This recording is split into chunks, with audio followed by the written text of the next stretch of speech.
दुश्मन में गोली हम नहीं चलाएंगे, लेकिन हम पे गोली चली तो हम गोलियों की गिनती भी नहीं करेंगे। अगर आतंकी आएंगे तो हम उन्हें 2.5 फीट जमीन के नीचे गाड़ देंगे। दोस्तों, बरसों बाद किसी इंडियन आर्मी चीफ के मुंह से देश ने ऐसी हुंकार सुनी थी, और यह हुंकार जल सेना, थल सेना और वायु सेना के प्रमुख जनरल बिपिन रावत के थे। जनरल बिपिन रावत पहले सीडीएस प्रमुख थे, और वह सिर्फ एक नाम ही नहीं बल्कि इंडियन डिफेंस फोर्स के वो एक मिसाल थे, जिन्होंने इंडियन आर्मी को एक ऐसी कड़ी में जोड़ा था कि हिंदुस्तान के हर एक दुश्मन अब हिंदुस्तान का नाम सुन के कांप उठते थे।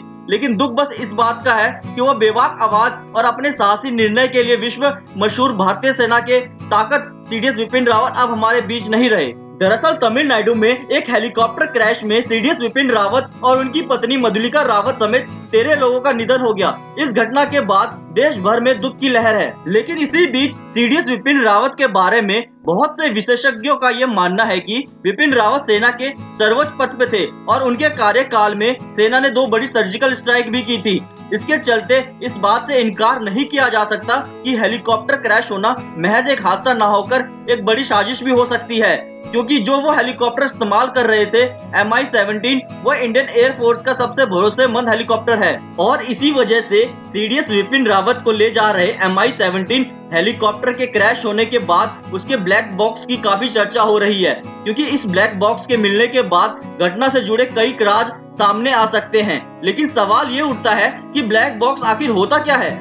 देखिए, सीधी भाषा में अगर समझाने की कोशिश करें तो किसी भी हेलीकॉप्टर या फ्लाइट के दुर्घटना का पता लगाने के लिए ब्लैक बॉक्स का इस्तेमाल किया जाता है। यह ब्लैक बॉक्स हेलीकॉप्टर के उड़ान से लेकर लैंडिंग तक सारी गतिविधियों को रिकॉर्ड करता है, इसीलिए इसे FDR फ्लाइट डाटा रिकॉर्डर कहते हैं। ब्लैक बॉक्स को दुर्घटना के दौरान सुरक्षित रखने के लिए सबसे मजबूत धातु टाइटेनियम से बनाया जाता है। साथ ही अंदर की तरफ इस तरह से सुरक्षित दीवार बनी होती है कि कभी भी किसी भी दुर्घटना होने पर भी ब्लैक बॉक्स सेफ रहे, और चाहे कितना भी टेम्परेचर हाई क्यों ना हो, ब्लैक बॉक्स नष्ट नहीं होता। और इसे इतने प्रोटेक्टिव लेयर में बनाने का कारण यही होता है कि ताकि पता चल सके आखिर दुर्घटना का आखिर कारण है क्या। दरअसल जनरल बिपिन रावत एक ऐसे रौबदार और निडर किस्म के इंसान थे जिनके नाम से ही दुश्मनों के दिल में डर पैदा हो जाता था। जनरल बिपिन रावत का जन्म उत्तराखंड के पौड़ी गढ़वाल में हुआ था, और उनके पिता भी भारतीय सेना में अपनी सेवा दे चुके हैं। उनका नाम लक्ष्मण सिंह रावत था। जनरल बिपिन सिंह रावत को बहादुरी के वजह से बहुत से सम्मान और पदक से नवाजा भी जा चुका है। उन्होंने अपनी 40 साल के लंबे कार्यकाल में अपने आक्रामक रवैये से दुश्मनों को धूल चटाई है।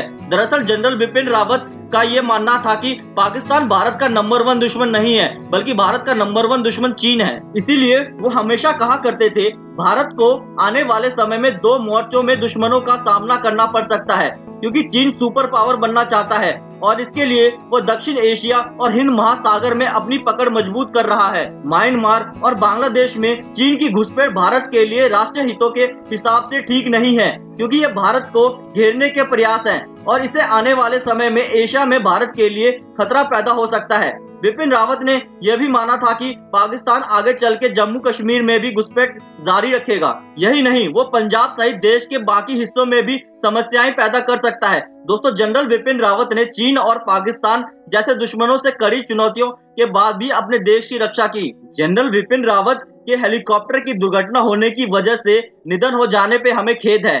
ऐसे वीर योद्धा सदियों में ही पैदा होते हैं, जिन्होंने भारत की आन बान और शान के लिए अपनी जान तक की परवाह ना की हो। ऐसे वीर योद्धा को हम शत शत नमन करते हैं।